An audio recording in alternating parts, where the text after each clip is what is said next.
right, so we're wrapping up our little lesson on the Federal Reserve.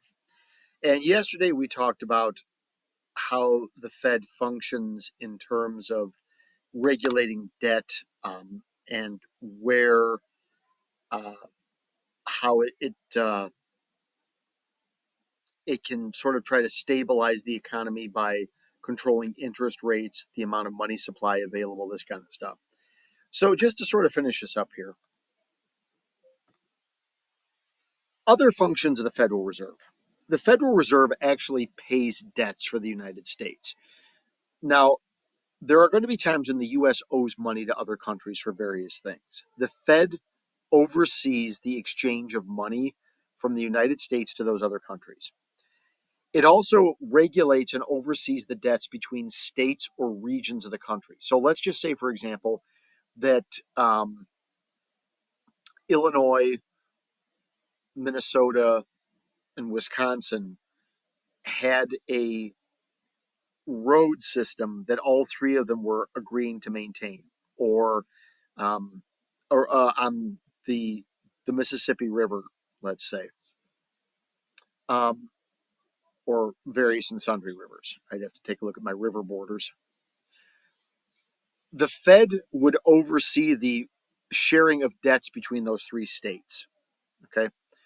The Fed theoretically watches out for economic risks. It looks at the economy and goes, "Oh, this section looks like it might explode. We need to be careful with this one. Maybe we need to stop people from doing X, Y, or Z.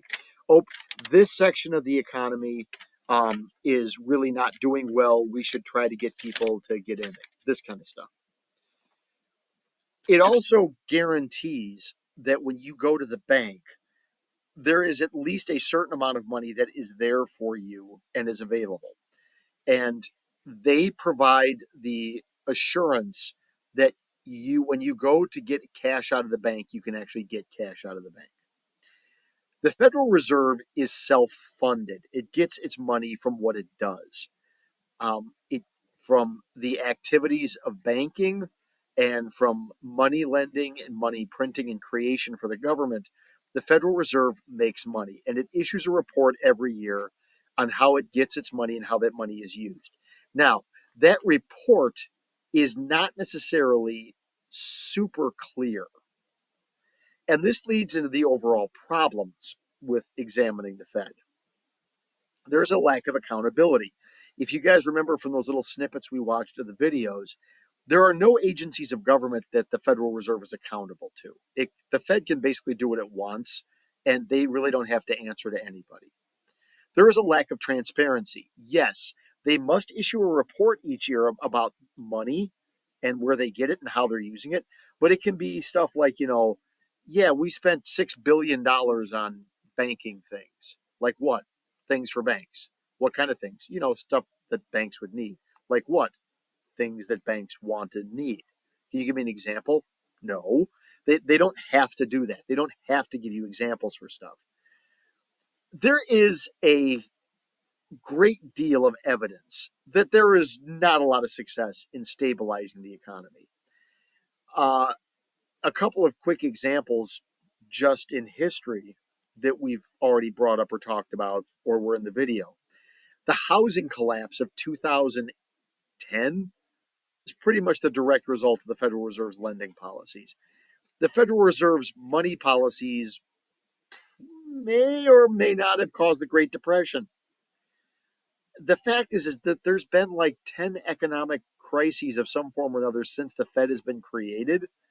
They're not doing a great job in stabilizing the economy. And last but certainly not least, the Fed is fueling debt. The national debt gets bigger because the Federal Reserve keeps incurring more and more debt from the government in order for the government to keep doing stuff and getting the money from the Fed. So, all of these things are reasons to look with suspicion or at least caution on the role and success of the Federal Reserve. Yes, I know it's a good thing to some degree that the government is not in charge of our money supply. I mean, look at the success they have doing other things, but it's kind of creepy that there doesn't seem to be anybody who has any side of kind of oversight or control on our money system except for a few select people. Okay, make sure that you do the review worksheet. And if you have any questions, come back and watch the videos again or hit them up however you need. Peace and love.